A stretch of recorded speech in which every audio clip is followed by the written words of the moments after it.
Do you want to find and post your draft reels on Facebook?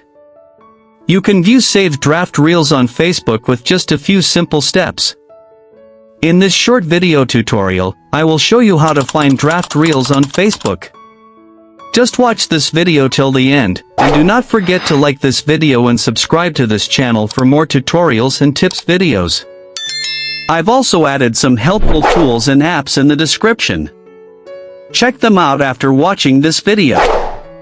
To find draft reels on Facebook, first, open the Facebook app on your mobile device and log in if needed. Once you are on the Facebook newsfeed, tap on the three horizontal lines menu or your profile picture.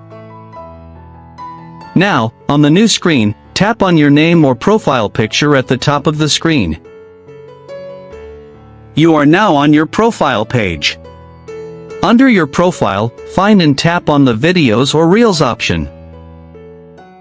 In the Reels section, tap on the Create Reel option at the beginning of the Reels list.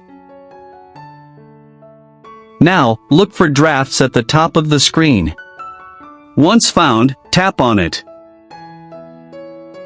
A new screen will appear, showing all your saved draft reels. From here, you can view, edit, delete, or post the draft to your Facebook profile. To view and post a reel video, simply tap on the video. Now, you can add additional information and post it on Facebook.